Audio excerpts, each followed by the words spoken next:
From Fozberhat Cadet College, Tahmid bin Pasha Sami. Tahmid.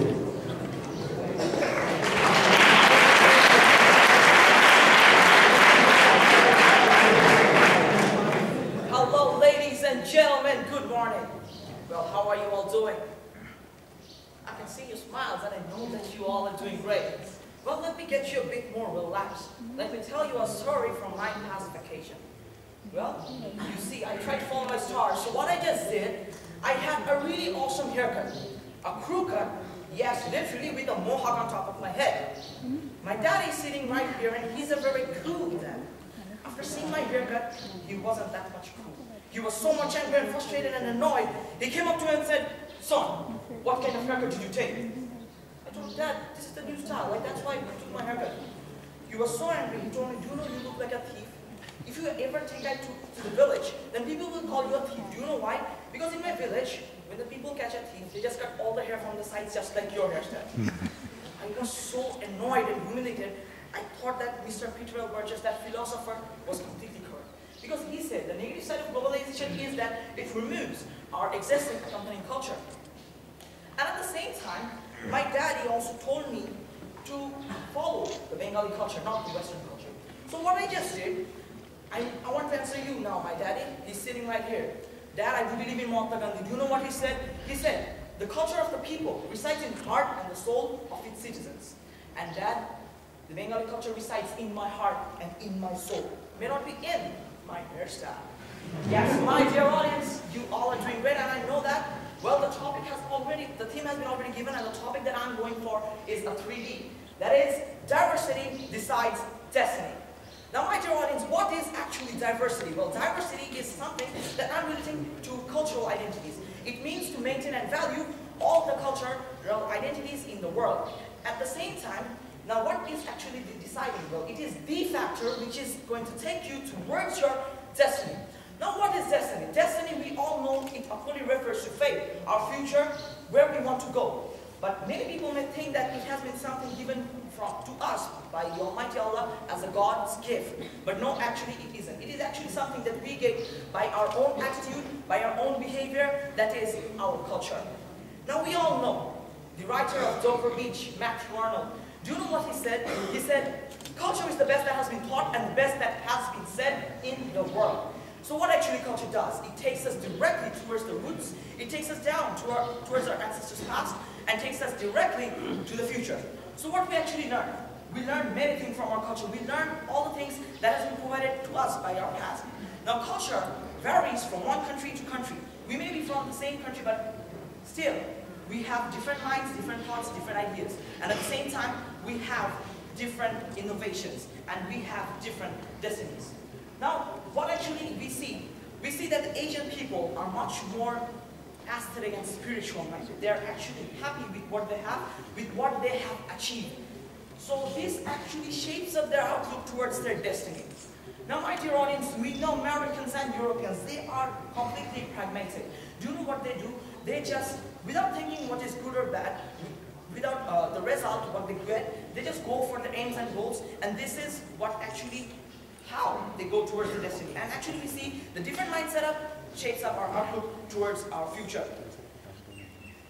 Now, my dear audience, you all seem so serious. It's time to time travel.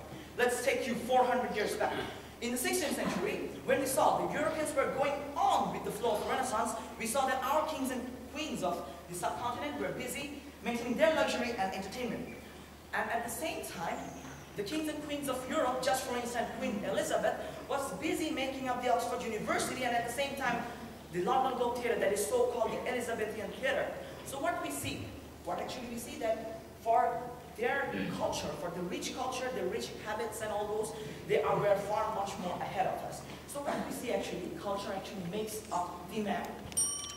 So my dear audience, we see that culture is, and of course for us. Now, if you don't want to time travel, you seem again too much serious, so please don't.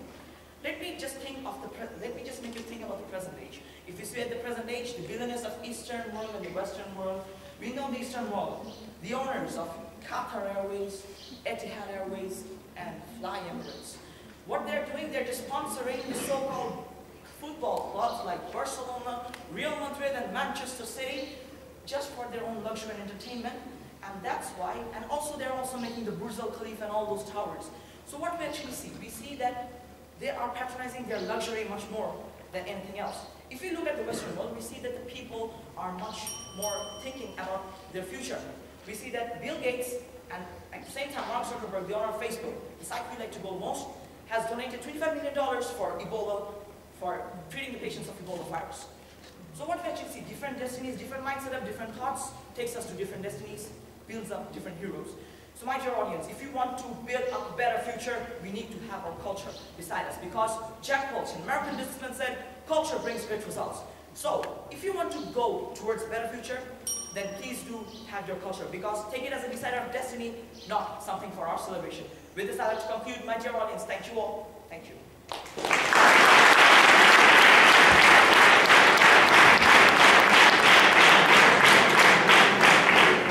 Thank you, Tahmid. You have a lot of thought, you have a lot of food for thought, and a question will be most welcome. Yes, raised hand. I have a question. That is, does unity in diversity really contribute to culture? What is your opinion? Yes, of course, I think that unity in diversity is something which is going to take us to a whole new height. Because if you just see, we are trying to follow other people's culture, and at the same time, we are also following our culture. Let me just quote from a writer. He's Henry David Thoreau. He said, we don't have to follow our own culture. We don't have to completely follow others' culture, but at the same time, we also have to keep our own culture inside us. So what I really want to say that we of course need to have a culture. We need to have the diversified culture, but at the same time, we will have our own culture beside us. We will take it as the soul and the main culture, and at the same time, we will take the best out of all the cultures. This is what actually culture gives, the best out of all of the things, and that is what multiculturalism provides us. Diversity and this unity will take us to a whole new height. We will be able to catch our goal, to reach our destiny, to build up our future. Thank you. Thank you very much. Yes. Another question hand raised. You have mentioned that for having a rich culture, some countries are progressing forward. But what if a country doesn't have that much rich culture? Is it a bad luck for that country? Yes, thank you for the question. Yes, I do think it's not a bad luck. And there will be some people who will be coming and colonizing them. Just to give you an example, our country had much more development because of the British. I mean, they came to our country, they developed the education system, the literature, they had a huge role. So what I want to say is that we may not have a good culture, but yes, our Bengali culture is much more rich and it's much diversified. What we had at the same time, we had the English culture beside us, they were helping us. So I think that if a country doesn't have a good culture, then maybe the other country's culture, we can take the best out of it. As I've told, culture brings great results, and that's what I do believe. One more question. How do you define a good culture and a bad culture as you wanted to tell us? Thank you, sir. Well, I do believe that culture is something, simply something that we follow. I mean, our way of living is our culture. Now, just to give you an example, if you want to walk by this road, it's not our culture that will tell that walk by this road. There may be several roads. There may be a road that will take you to the forest. There will be maybe a road that will take you to your future. Now, your culture will not tell you that where to go. It will be you, by your necessity, by your thoughts, by your ideas, you will take the straight path, not the crooked path.